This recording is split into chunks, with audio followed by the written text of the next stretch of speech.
उन्होंने वापस बुलाए हैं और डबल उन्हें पे करके उन्होंने कहा कि आप अब हमारे मुल्क के लिए काम करें। तो मतलब ये एक बड़ी अच्छी चीज़ है।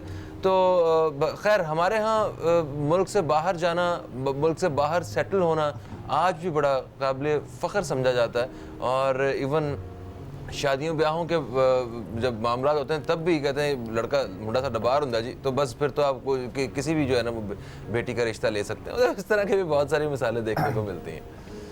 देखें, पहली तो बात यह है कि इस वक्त पाकिस्तान को ज़रूरत है एक ऐसे नौजवानों की कि जो इस मुल्क को संवार सकें।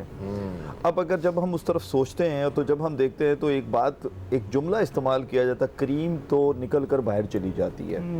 ये एक बड़ा कॉमन सा वर्ड यूज़ होता है, करीम, यानी कि उस बंदे को, उस नौजवान को, जैसे तरीन बैठा है, तरीन टाइप के जितने भी यहाँ नौजवान इस वक्त हैं, हम भी नौजवान हैं लेकिन मेरा ख्याल है ये ज़्यादा उसमें आते हैं, तो मतलब वो थोड़े उम्र रसीदा लोगों के लिए नौजवान, हाँ, तो वो करीम जो है ना, वो निकल कर जो बाहर जा रही है, उस करीम को रोकना कैसे है? उस मसला ये है कि हमने एक ऐसी दाग पे डाल दी है कि हमारा कॉन्सेप्ट ये बन गया है कि जो बाहर चला जाता है, चाहे वो बाहर जाकर बेचारा किसी ऐसी हालात से गुजर रहा हो। रिसेंटली एक मैंने ड्रामा देखा, उसमें उन्होंने बहुत अच्छा पिक्चराइज किया कि जब यहाँ से आप जाते हो तो आपको जो जिन जिन शहरों से, जिन जिन इलाकों से गुजर के जा रहे होते हो तो क्या हालात से गुजरते हो। लेकिन अलमिया ये है कि आपके मुल्क में ना तो नौजवान को तालीम में उसको वो सहूलत दी जाती है, ना स्कॉलरशिप का जहाँ अगर मामला आता है तो उसमें भी बहुत ज़्यादा अजीब से क्राइटेरियाज रखे हुए हैं, वहाँ से भी वो बेचारा मार खा जाता है। सेकेंडली, अगर तालीम हासिल करने के बाद, अभी कल की बात है, मेरे पास एक वीडियो शेयर की है सखर के नौजवान की, सॉरी मलीर के, कि वो सारी डिग्री अपनी जला रहा है और ये कह रहा है कि देख लीजिए ये सारी असली डिग्रियां मैं जला रहा हूँ क्योंकि मुझे पता है बाद में मैंने पकोड़े समोसे ही बेचने हैं। तो जब आप अपने नौजवानों की कदर नहीं करोगे, आप बाहर से तो बुलाकर यहाँ पर आप बहुत बड़े बड़े प्रोजेक्ट उनसे लगवा रहे हैं, तो ऐसी क्या बात है कि मेरे नौजवान बाहर जाकर वो सब कुछ कर रहे हैं जो वहाँ के लोग नहीं कर पा रहे। इसका मतलब है कि हम अपने नौजवान की कदर नहीं कर रहे। जब कदर नहीं कर रहे तो अच्छा, उसके जो माँ बाप होते हैं जो उसको पढ़ा लिखा कर किसी जगह लेकर आते हैं तो वो एक्सपेक्ट करते हैं कि जनाब ये कमा के देगा। अब वो कमाए कैसे? जब वो बाहर जाता है ना तो उसको कोई प्राइवेट नौकरी मिलती है, यहाँ गवर्नमेंट कहती है 15,000 रुपये सैलरी होनी चाहिए। अभी रिसेंटली मेरा एक प्रोग्राम आप ही के चैनल ने रिकॉर्ड किया था, उसमें मैंने बकायदा उनके रजिस्टर में दिखाया कि 9,000 रुपये सैलरी वो उसको दे रहे थे, खवातीन को और उसको। तो जब जहाँ पर इतना ज़्यादा आप नौजवानों के साथ जुल्म करेंगे तो डेफिनेटली वो कहीं और देखेंगे, तो उनका देखना नुकसानदेह यूं होता है कि वो शायद उस मुल्क तक नहीं पहुंच सकते।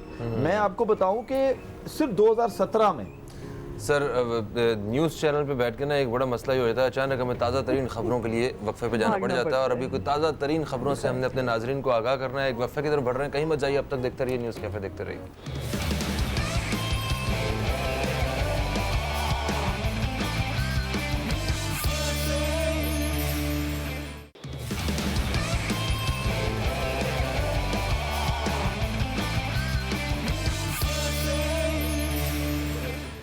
वेलकम बैक दोस्तों, आप देख रहे हैं न्यूज़ कैफ़े और आज का मौजू है इंसानी स्मगलिंग में इजाफा और इसको कैसे रोका जा सकता है, इसकी रोकथाम के लिए हमें क्या करना चाहिए। आज इस हवाले से हम बात कर रहे हैं। हमने अपने तीनों मेहमानों की राय ली कि लोग मुल्क से बाहर क्यों भागना चाहते हैं, ये ख्वाब क्यों सजा के बैठे होते हैं। डॉक्टर शफकत साहब, आपकी क्या राय है इस हवाले से?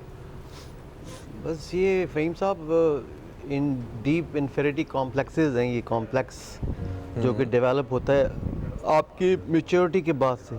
ये नौजवानों के हवाले से बात कर रहा हूँ, चाहे वो स्कूल कॉलेजेस के ज़माने से और फिर घर के माहौल के हवाले से। तो ये वो कॉम्प्लेक्सेस होते हैं कि जो स्ट्रेसेस को बिल्डअप करते हैं और इसमें हज़ारों किस्म के मसाइल भी शामिल हैं। अच्छा, तो उससे बड़ी फ्रस्ट्रेशन जो होती है तो उसके बाद आदमी का दिमाग जो होता है वो बिल्कुल एक बागी कंडीशंस में आ जाता है, यानी राह फरार अख्तियार करने की कोशिश करता है। फिर अच्छा, जब ये पोजीशन बनती है तो इसमें कुछ ऐसी पर्सनैलिटीज़ भी हमारे होती हैं एंटी सोशल टाइप की, कि जो कि जिनका काम ही यही होता है, मैं शॉर्ट फॉर्म में बता रहा हूँ, जी प्लीज़, उनका काम ही यही होता है कि लोगों को डिप्रेस करना, सही है, और एक अजीब व गरीब किस्म के ना एक ख्यालात डेवलप करवाना, मतलब उनकी उसको मेंटल अप्रोच को देखते हुए। तो जब इस किस्म की एनवायरनमेंट बनती हैं तो फिर इस किस्म के डिसीजंस लिए जाते हैं, आदमी सोचने में मजबूर होता है।